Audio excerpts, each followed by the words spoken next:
Hi everybody, my name is Joksan Flores. I am a Principal Solutions Engineer at Itential, and today I'm going to show you how do we actually integrate vibe coding into our day-to-day for network automation activities, and also more importantly, how do I expose those services securely as self-service to my user. So I got a little picture that I drew. It's little stick figures here in Draw.io to kind of explain the point. So this is me here. Hey, hello. I'm a professional vibe coder, and I'm going to be building some code using Claude today. I'm going to use some Anthropic models, Sonnet 4 specifically in this case. You could actually use your preferred client, so GitHub Copilot. I use Klein, but you could use that, or use Claude Code, or Codex, or Gemini CLI, any one of those to build your actual script. And when things start getting interesting is what we're going to do is we're actually going to take that script and commit it to our GitLab repo. Once we commit that, that's going to launch a pipeline in the development branch. Within the development branch, that pipeline will say, we'll actually take the script from the repo and push it into our dev automation gateway. And once that is done into our IAG5 environment, once that it's done, the IAG5 can actually pull the script from the repo, build the requirements based on the requirements that text that gets specified, or project.toml, and expose those services to the platform as a service. So we'll actually go and create a workflow, expose that as a service very quickly. And we're going to do Python today, but we can actually do this with Ansible or OpenTofu assets, and so forth. So let's crack into it. Okay, so here I have my VS Code. I have cracked open Loadal Terminal to do some of the things that I need to do there to commit files to the repo and so forth. And I also have my directory open. So this will be my directory for my Python assets. I already have a couple assets here, and there's a GitLab CI which holds the pipeline. What we're going to do is we're going to create a new folder, and we're going to call it Netmiko iOS parse interface. And I'm going to copy that into my clipboard because I'm going to use that as an instruction for the LLM. And then we got it there, and that's all well and good. And then, so we're going to have to do two things. We're going to have to create the script inside of this folder, a requirements.txt or a project.toml. We're going to keep it simple today. And then also we're going to have the LLM create a services file. So we have a service template here that tells the LLM what to do with all of these values. This is very specific to the gateway, but we can actually see how the LLM can help us create some of these things very quickly based on the template that we're providing, so that we can just, expose a script very quickly to the platform as a service. So let's go ahead and close that, and let's get into vibe coding. Okay, so let's start a new one, and what we're gonna do is we're gonna tell, hey, let's create a Python script using Netmiko to parse interfaces on an iOS device. Put it in this directory. Let's do parse interfaces, operational status, counters, etc. on an iOS device, and then put this directory in that folder. Create a requirements.txt in the same folder. The script should use parse to collect the device name or IP address, and use Itential for username and password. Yeah, so we're gonna use some generic username and password for testing today. Obviously, later on we would secure that. Let's see, we got everything. So it's gonna be pulling the interfaces, pulling the interface status and so forth. Let's use Netmiko, using the show IP interface command. Okay, I think we got enough instructions in there. We'll go and actually do some supervision over the process, but I think this is good enough. Also, so we told it, hey, create requirements.txt file in the same folder. Script should use arc parse, and also we're gonna have it create a service file based in the .gateway/services. This directory based on the provided example. Okay, let's go. So this would be at least a scaffolding for what I wanted to do.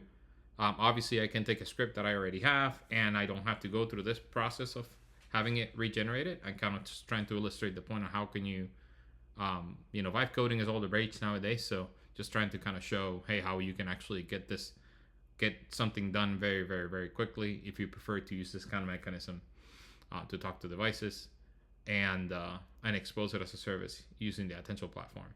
So let's let it do its thing here. It seems like it's actually doing a pretty extensive job. Yeah, so all that code would probably take me a while to build and through some growing pains. So it's actually kind of cool to see how it gets done very, very quickly here.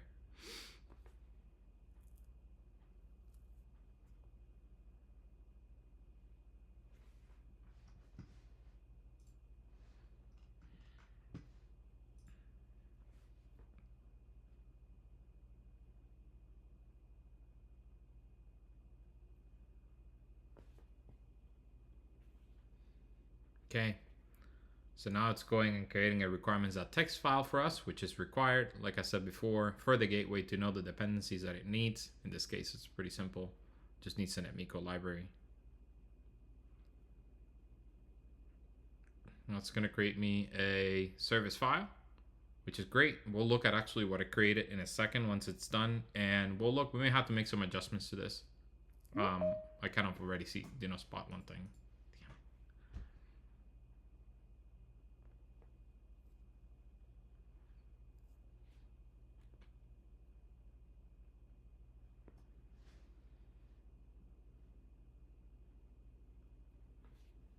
Okay.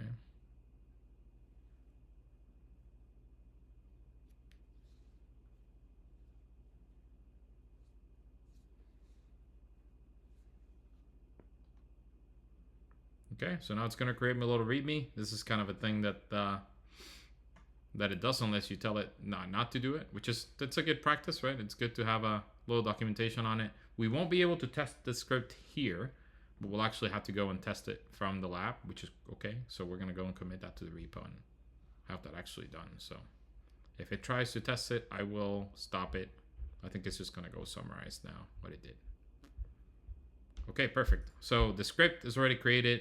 It did a help command, and it has one flag that it accepts. So it accepts IP address or a DNS name, and it also has some optional flags, which is fantastic. So we're just not gonna go ahead and do that. Let's let it run that. Yeah, so you can see here inside of the directory Netmiko iOS parse interface, it has the script, the README, and the requirements.txt that it created, and that's great. So we're gonna go ahead and close those. And then let's go ahead into here and look at, okay, so it actually, go ahead and created the parse interface file. And this is a service file that I need in order to get this this is what the pipeline uses to add the service into the gateway. So let's go ahead and expect that file, which is the most important one here to get the script in. Working directory, this is fine. The repository, it's creating it down here. We're gonna actually go ahead and delete these requirements, these runtime arguments. The gateway already assumes that there's a requirements.txt file, and Netmiko has some defaults, so we don't need those. Well, let's leave the environment variables there. Let's go ahead and keep the runtime. And then it also built me a decorator, which is actually passes in the arguments for the script. So it actually models the arguments for the script, which is kind of cool. So it'll have, let's see, device IP address, so it has the device name, which is a string, username, password, some output format, etc., etc., etc. Include raw output. I don't know that I want all those. I'm actually going to go and keep it simple. So I'm actually going to go ahead and delete all those and say properties, username. Well, actually we're gonna leave them all. Okay, let's go ahead and leave them all. So we deleted the runtime requirements.txt because the gateway already assumes that. Okay, so let's go ahead and do that. So let's go ahead and commit this. Let me go ahead and make sure that I'm in the right branch. So I'm in development. I'm going to commit those. Let's do a git status first. What are we adding? Okay, so we're adding the YAML file.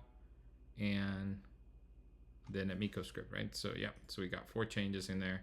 Okay, let's actually push it from here. So let's do add it Netmiko iOS parse interface script, and that's gonna go committed into development branch. So we're gonna go ahead and commit that and push. And no stage changes. Would you like to stage? Oh, yep, let's do that. Okay. Did that. Let's go ahead and push it. So now we're gonna go here, and actually let's go into my GitLab to actually see the progression of the pipeline.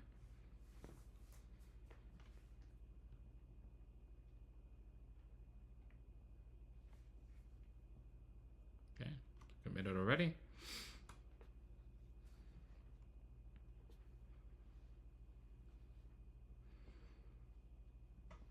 Okay, let's wait for this to load. Okay, so let's go into the Python directory. So we see we committed it 33 seconds ago with the Python project. Okay, got committed. Let me look at the pipeline execution should loading here. Okay, so let's go into jobs, because I do want to see the job pushing into development.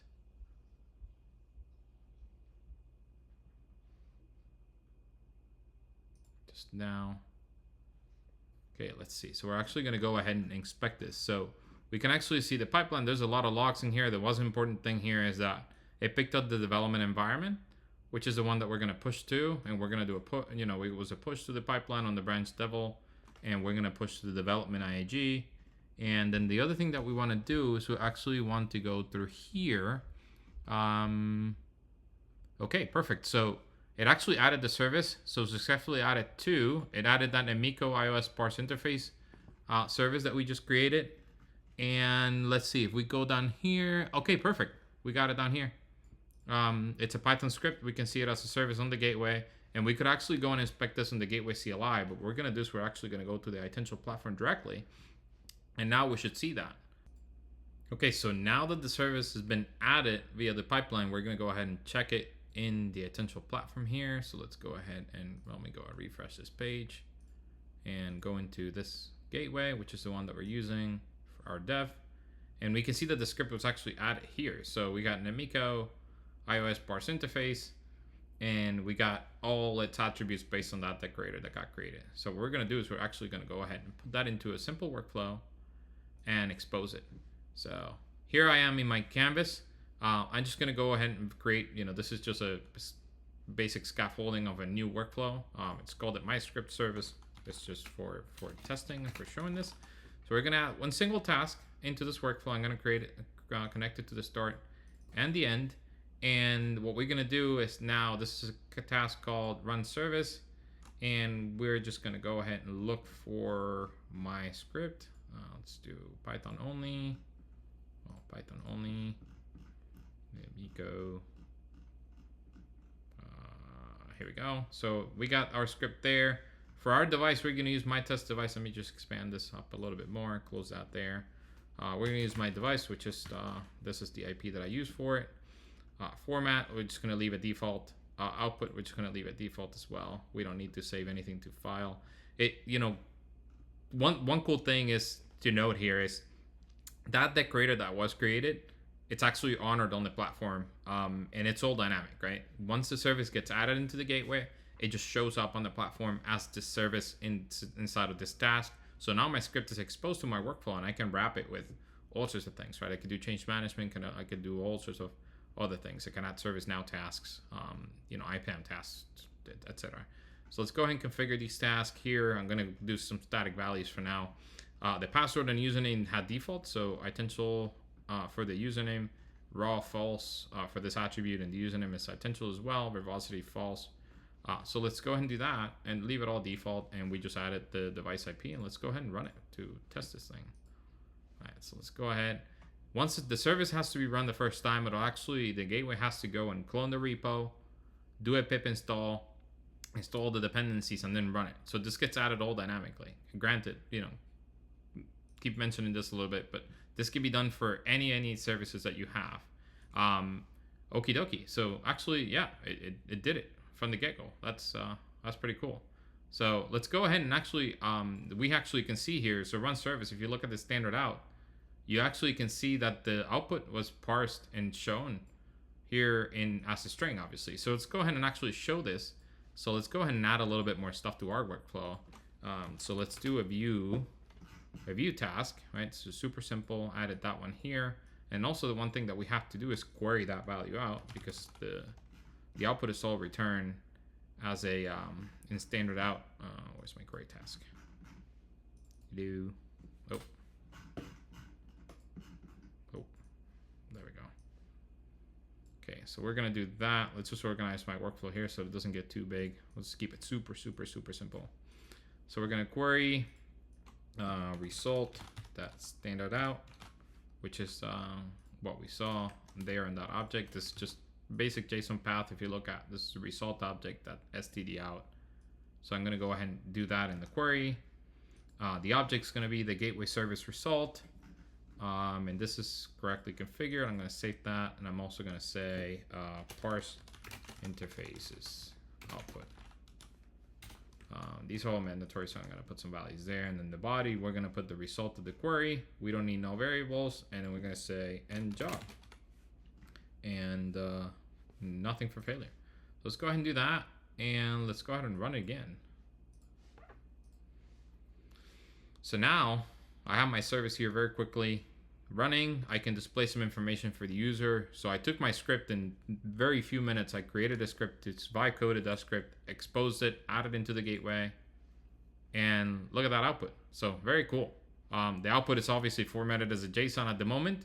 I could format this as a string. I could make it into an HTML, but now I got all the information that I needed from my device, which is what I wanted to do. So the device is 10.18.97. It's got all the interface counters and, you know, all the stuff that I need, right? Self switching enabled, all the information, right, that I wanted to extract. And if I wanted to do this again, if I wanted to modify my script, I just need to go back to my repo, to my my local file, modify my script, commit it to the repo, and it just gets added automatically, right? I can just pick up new versions of the script as I go along. The last thing that we need to do to put a bow on this is we're gonna expose this as a service. So what we're gonna do is we're gonna change this device IP or host name attribute into a job variable. And what that will do is that now will let me pass it in as an object. So what we're gonna do to, you know, kind of add a little bit more finesse to it and make it a little bit more pretty, we're gonna add it into our self-service interface. So we're gonna put it in Operations Manager. So let's do a JSON form, and we just need one field for in this case. So we're just gonna go ahead and do that. And the variable was named device, so we're gonna do device here. But we're gonna put here device IP/name. So one label. This is gonna make it so that our users don't get, you know, confused. So this is super simple for them. Obviously, you could have all this be all the parameters. If I wanted to pass in custom interfaces, the credentials can be held in a secret vault. Obviously, that's all part of the script logic, but there's all sorts of possibilities of the things that we could do. So let's go ahead and do this here. And then let's test that form very quickly, and it'll pass device. Yep, that looks good. And let's check my workflow to make sure that that's what the workflow actually wants. And that's the variable device. Perfect. So now we're going to go into our Operations Manager, and we're going to go back and we're going to create a new automation entry, and we're going to call it parse interface service. Or let's just be a little bit more elegant. Interface parsing service. Okay, perfect. So we created a new automation. We're gonna pick the workflow, which is my script service, and I could name this whatever. So my script service is there. We're gonna create a new form entry input. We're gonna pick it as a manual, and then we're gonna find our form, and our form takes the IP address, and it has that there, so I'm gonna save that. And then also the other thing that I can do is, we talked about this at the beginning, I can actually create an API trigger for this. So I'm gonna go ahead and create a API endpoint for this service, and now I have what do we call it? Interface parsing. Yeah, so I can create an API route very quickly, and now my service is exposed via two mechanisms. I got a manual trigger for it that I can just launch it from here, so my users can use this as a self-service operation, as a self-service tool. And then also, if I needed to have it as an API endpoint, I have it as an API endpoint exposed as well. Same workflow. Let's go ahead and test this out, make sure that it works. Pass it to our test device. 10.1.8.97, it looks good. Let's go ahead and run it.